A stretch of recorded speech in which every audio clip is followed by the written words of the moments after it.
কোরআন স্পর্শ করে বলছি, আওয়ামী লীগ, বিএনপি, জামাত, জাতীয় পার্টি, জাসদ বাসদ সবাই আমার। বাংলাদেশে এই প্রথম কোনো এমপি প্রার্থী কোরআন শপথ করে এমপি হওয়ার পরে কি করবে কি করবে না সেই কথাগুলি বলবেন।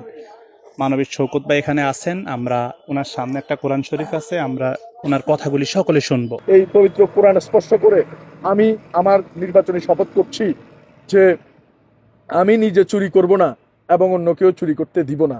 শুধু তাই নয়, আমি এখনো পর্যন্ত ঘর করিনি। ঢাকাতে আমার কোনো ঘর নেই। পবিত্র কোরআন হাতে রেখে বলছি, ঢাকাতে আমার কোনো ঘর নেই, চট্টগ্রাম ঘর নেই এবং নোয়াখালীতেও আমার কোনো ঘর নেই। যদি আমি হেরে যাই, আল্লাহ মাফ করুক, তাহলে হেরে গেলে আমি একটি ঘর করব আমার সন্তান বউ বাচ্চা নিয়ে থাকার জন্য। এই কোরআন স্পর্শ করে বলছি, যদি আমি জিতে যাই, এই মানুষজন যতক্ষণ পর্যন্ত বলবে যে আমার ঘর নেই, ততক্ষণ পর্যন্ত আমি ঘর করব না। আপনারা যদি আমাকে নোয়াখালী 5 আসনে এমপি পদে জয়যুক্ত করেন, এই কোরআন স্পর্শ করে বলছি, যতদিন একটি মানুষের ঘর থাকবে না ততদিন পর্যন্ত আমি ঘর করব না। আমি এরকম বিশাল সমাবেশ ডেকে আবারও আপনাদেরকে নিয়ে বসবো, যদি কারো ঘর না থাকে আমি ঘর করব না। এর উপর আমার আর কোনো ওয়াদা নেই। এছাড়াও আমি 2টি ওষুধের দোকান আমি আপনাদের জন্য আমার সাধ্যমতো আমি ফ্রি রাখবো, যাতে যারা টাকার পয়সা ছাড়া ওষুধ, মানে টাকা পয়সা নেই, ওষুধ কেনার সামর্থ্য নেই, তারা যাতে মেডিসিন নিতে পারে। এবং এই কোরআন স্পর্শ করে বলছি, 2টি অ্যাম্বুলেন্স আমি ফ্রি রাখবো এই কোম্পানিগঞ্জ কোভিডের অশ্বরিয়া নিয়াজপুরের জন্য, যাতে বিনামূল্যে আপনারা ফ্রি অ্যাম্বুলেন্স সেবাটুকু পান। এবং এই কোরআন স্পর্শ করে বলছি, আমি কোনো স্বজনপ্রীতি করব না। এমন কোনো মানুষ থেকে টাকা নিয়ে যে আপনি মেম্বার হবেন, চেয়ারম্যান হবেন, মেয়র হবেন, উপজেলা মেয়র হবেন, এই কোরআন স্পর্শ করে বলছি, আমি টাকা নিয়ে এরকম কোনো মানুষের কাছে আমি বলবো না যে আপনারা এটাতে আপনারা নির্বাচিত হবেন, আমাকেই টাকা দেন। এবং কোরআন স্পর্শ করে বলছি, আমি জোরপূর্বক কোনো জায়গায় নিজের জানা মতে কোথাও টেন্ডারবাজি, সন্ত্রাসবাজি কিংবা কোনো ধরনের অবৈধ কর্মকাণ্ডের সাথে আমি আমার জানা মতে কোরআন স্পর্শ করে বলছি আমি লিপ্ত হব না। এবং আপনার নেতা না বলতে পারলেও আমি ইনশাল্লাহ বলতে পারি। এবং আমার কাছে সকল দল সমান। এই কোরআন স্পর্শ করে বলছি, আওয়ামী লীগ, বিএনপি, জামাত, জাতীয় পার্টি, জাসদ বাসদ সবাই আমার কাছে সমান। কোনো মিথ্যা মামলা আমার জানা মতে আমি রাখবো না। এবং কোনো ধরনের মানুষ যাতে অসহায়ত্বে না পড়ে, যত ক্যান্সার রুগী এবং যত কিডনি ফেলিউর রুগী আছে, এই কোরআন স্পর্শ করে আমার সাধ্যমতো আমি সর্বোচ্চ তাদের নিয়ে একটা সমিতি গঠন করে প্রত্যেকের পাশে ইনশাল্লাহ আমি দাঁড়াবো। আমি আমার সর্বোচ্চটুকু দিয়ে আমি আপনাদের পাশে থাকব। এবং আমি যে ওয়াদাগুলো করে গিয়েছি, আমি আমার জীবন দিয়ে হলেও আল্লাহর জন্য আমার এই কার্যক্রমগুলো আমি সর্বোচ্চ চেষ্টা করব। আল্লাহ তাআলা কবুল করুক।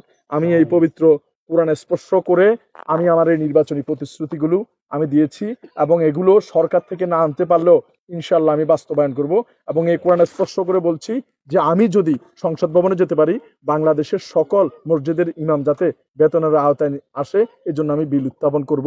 শুধু তাই নয়, এবং প্রবাসী ভাই যারা আছে তাদেরকে এককালীন ভাতা কিংবা মাসিক ভাতা কিংবা তাদের একটি কার্ড, যে কার্ড দ্বারা তারা দ্রুত যে কোনো সলিউশন পাবে এবং তাদের অবাক্ত কথাগুলোই তাদের অধিকার আদায়ের জন্য সংসদে, মহান সংসদে প্রবাসী ভাইদের আবক্ত কথাগুলোর বিল উত্থাপন করবে এই কোরআন স্পর্শ করে আমি বলছি। এবং কোনো ধরনের হয়রানি যাতে না হয়, কোনো ধরনের অর্থ কেলেঙ্কারি যাতে কেউ করতে না পারে, এই জন্য আমি সর্বোচ্চ প্রচেষ্টা করব। শুধু তাই নয়, মেম্বার, চেয়ারম্যান, ইউনিয়ন পরিষদের চেয়ারম্যান যার যার যোগ্যতা অনুযায়ী হবে। এবং জিতে গেলে আগামী 12 তারিখ কেউ যাতে কারোর উপর কোনো অত্যাচার অন্যায় না করতে পারে, এই কোরআন স্পর্শ করে কোনো পক্ষপাতিত্ব না করে আমি আপনাদের সর্বোচ্চ পাশে নিরাপত্তা থাকার সর্বোচ্চ প্রচেষ্টা চালাবো ইনশাল্লাহ। আল্লাহ তাআলা আমাদের সহায়। আবারও বলছি, আপনার নেতা এই কোরআন ধরে এই কথাগুলো বলতে পারবে না, এই জন্যই যে তিনি দলের কাছে বিক্রি।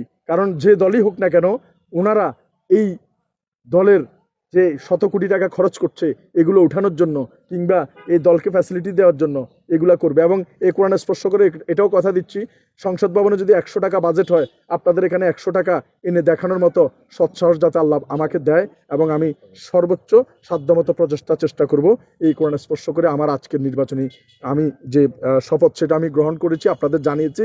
আপনাদের কাছে দায়িত্ব, বিচার কিংবা আপনাদের কাছে ম্যান্ডেট, আপনারা চাইলে এই একটি সুন্দর আগামীর মানবিক বাংলাদেশ নোয়াখালী 5-এ আমরা গঠন করতে পারবো। এবং আমি যা করছি মহান আল্লাহকে সাক্ষী রেখে এই আসরের পরে নামাজ পড়ে অজু অবস্থায় সম্পূর্ণ সুস্থ জ্ঞানে, সজ্ঞানে আল্লাহর দিকে তাকিয়ে তাওয়াক্কুল করে আমি এই কথাগুলো বলেছি। আল্লাহ আমার জন্য সহায়।